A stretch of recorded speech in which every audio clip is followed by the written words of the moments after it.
teman-teman, perkenalkan nama saya Lawi Selain. Saya mahasiswa Universitas Katolik Indonesia Santo Paulus Ruteng, Fakultas Ilmu Kesehatan, Program Studi Diploma 3 Kebidanan. Saya dari kelas 2021B dengan NPM 21202054. Baiklah teman-teman, pada video kali ini saya akan memperagakan atau mempraktikkan asuhan persalinan kala 2. Selamat menyaksikan. Baiklah teman-teman, setelah saya memperkenalkan diri, sekarang saya akan memperagakan asuhan persalinan kala 2. Yang pertama itu kita melihat tanda dan gejala pada ibu. Mari kita lihat. Yang pertama, teman-teman pasti sudah tahu ya, tanda dan gejala pada asuhan persalinan kala 2. Yang pertama itu, ibu merasa ada dorongan ingin menelan. Yang kedua, perineum ibu menonjol.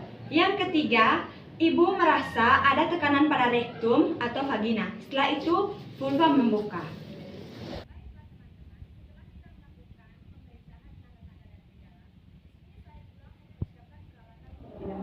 Yang pertama itu APD. APD atau alat pelindung diri. Yang pertama ada filme plastik, yang kedua ada sepatu boots, yang ketiga ada penutup kepala, yang berikut ada handuk bersih, dan yang terakhir itu ada kacamata.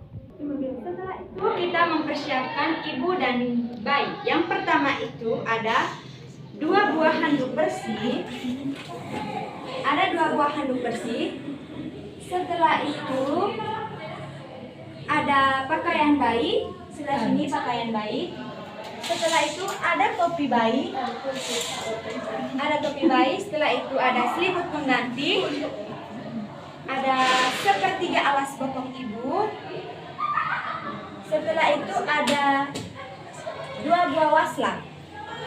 Teman-teman, setelah saya mempersiapkan ibu dan bayi, kemudian saya akan menyiapkan peralatan steril atau DTT. Yang pertama, partuset dalam badan. Yang pertama ada 2 buah klem, ada gunting tali pusat, ada kateter, ada klem plastik, ada gunting episiotomi, ada setengah koher, kemudian ada kasa dan kapas. Setelah itu ada balon pengisap lendir. Setelah itu ada tabung suntik ukuran 3 mili. Kemudian ada 2 buah pasang sarung tangan steril. Peralatan heating set yang pertama itu ada pinset serugi, pinset anatomi, nail fooder, tabung suntik 10 mili beserta dengan jarumnya. Ada 2-3 jarum yang tajam. Kemudian ada benang kronik ukuran 3,0. Kemudian ada 1 pasang sarung tangan steril. Kemudian teman-teman, setelah saya menyiapkan peralatan steril, di sini ada juga peralatan non steril. Yang peralatan non steril yang pertama ada stetoskop, ada bengkok, termometer, ada funduskop, ada wadah klorin, wadah DTT atau air DTT, ada tensimeter, ada piring plasenta, kemudian ada penimbang berat badan bayi. Setelah itu di sini juga ada tempat sampah basah, sampah kering, dan sampah tajam.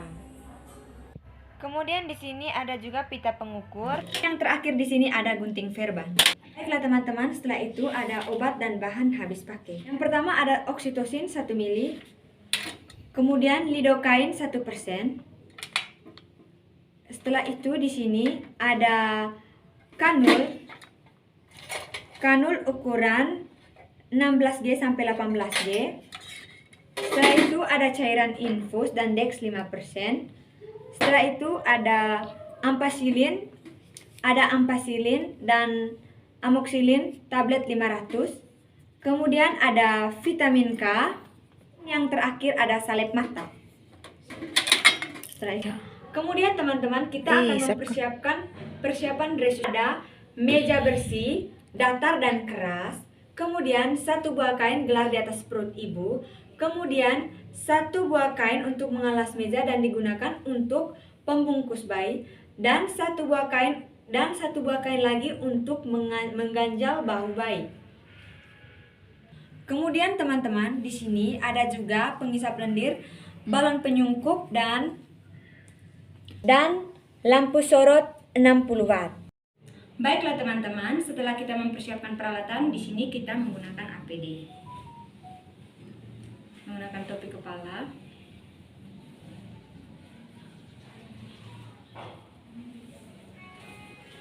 Sebentar.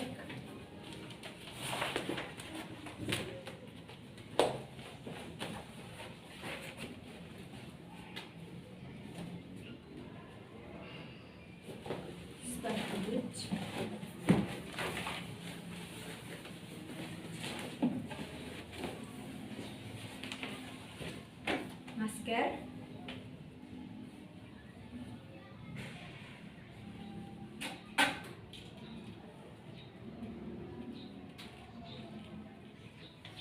baik, dalam menggunakan APD kita mencuci tangan. Sebelum mencuci tangan kita mengeluarkan semua perlengkapan atau perhiasan di tangan kita. Baiklah teman-teman, di sini saya akan melakukan atau mencuci tangan menggunakan 6 langkah.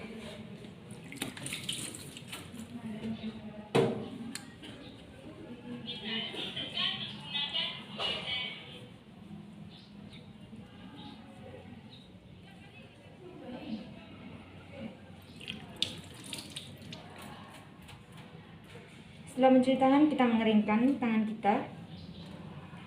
Setelah mencuci tangan, kita menggunakan sarung tangan pada tangan dominan.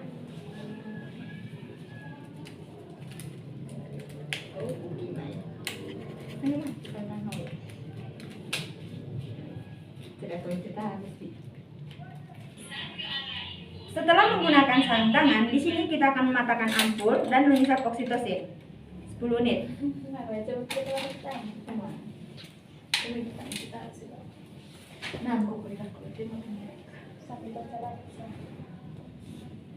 Setelah sudah meletakkan kembali di wadah,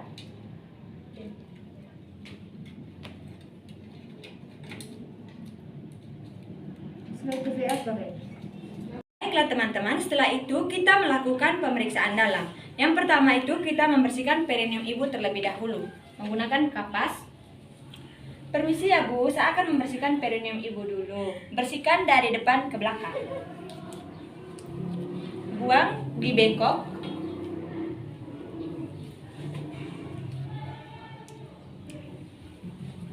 Setelah itu saya akan melakukan pemeriksaan dalam. Cara melakukan pemeriksaan dalam, yang pertama masukkan jari tengah kita, setelah itu diikuti oleh jari telunjuk. Permisi ya Bu, saya akan melakukan pemeriksaan dalam. 3. Di sini pada saat melakukan pemeriksaan dalam yang kita lakukan adalah memastikan apakah vulva ibu mengalami pembengkakan atau tidak. Di sini vulva ibu tidak mengalami pembengkakan. Kemudian kita di sini menilai apakah porsio teraba atau tidak. 3. Di sini porsionya teraba dan pembukaannya sudah lengkap. Kemudian air ketubannya sudah pecah.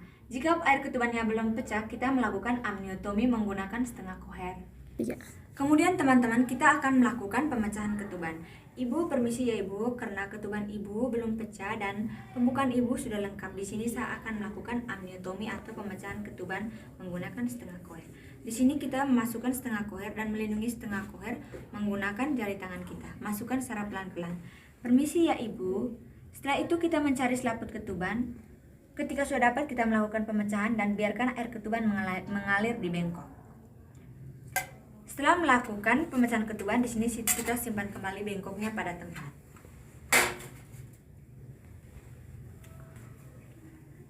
Di sini juga di pemeriksaan dalam, kita melihat apakah penuh presentasinya kepala, ubun-ubun besar atau ubun-ubun kecil.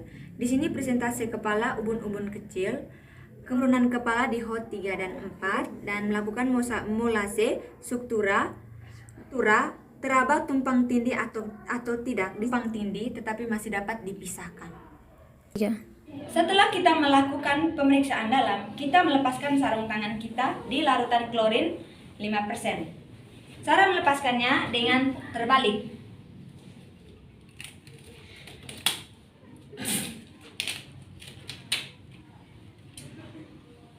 Teman-teman, setelah kita melakukan pemeriksaan dalam, di sini kita akan melakukan pemeriksaan DJJ. Di sini waktu kita melakukan pemeriksaan DJJ, kita menggunakan funduskop. Pada saat melakukan pemeriksaan, kita tidak boleh memegang funduskop dan kita meminjam tangan ibu, tangan kiri ibu, agar kita bisa membedakan mana nadi ibu dan mana DJJ bayi. Mari kita lakukan ya. Kita mendengar DJJ selama 1 menit. Bapak, di sini ibu sudah dalam pembukaan angka.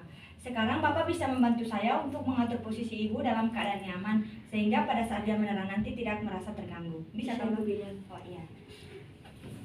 Baik teman-teman, di sini kita akan melakukan persiapan pertolongan bayi. Di sini kita melihat kepala bayi apakah sudah membuka vulva dengan diameter 5-6. Kalau sudah membuka vulva dengan diameter 5-6, kita menggunakan sarung tangan DTT atau sarung tangan steril.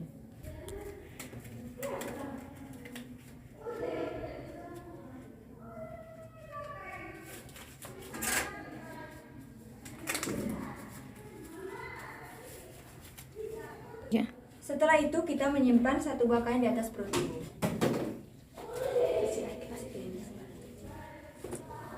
Kemudian kita menyimpan 1/3 alas bokong di bawah bokong ibu.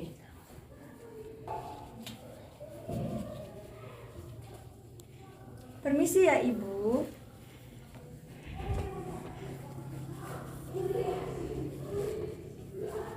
Ibu, jika ibu nanti merasa ada kencang-kencang atau rasa ingin menelan, ibu langsung saja untuk memanggil saya.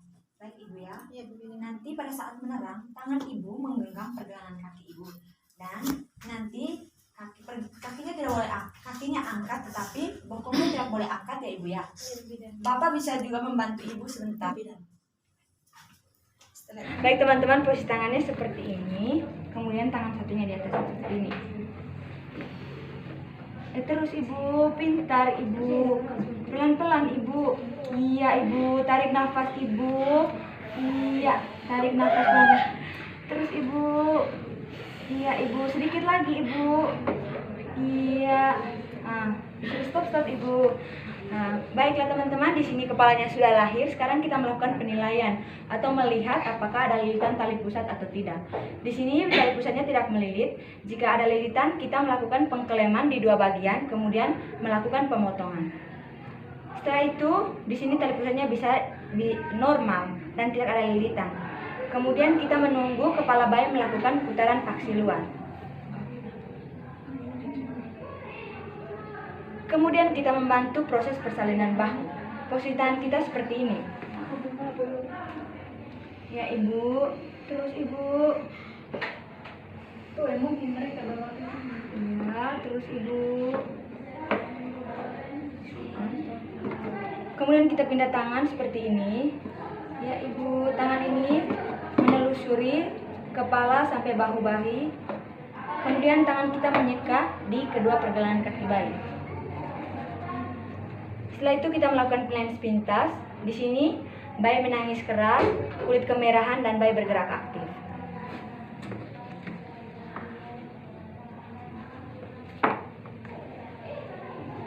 Kemudian melakukan pembersihan.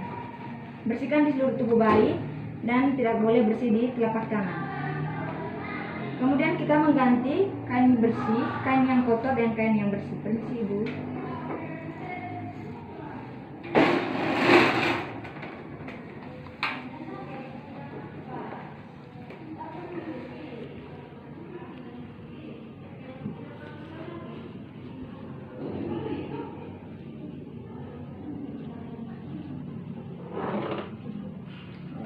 Setelah mengganti dengan kain bersih, kita menggunakan topi.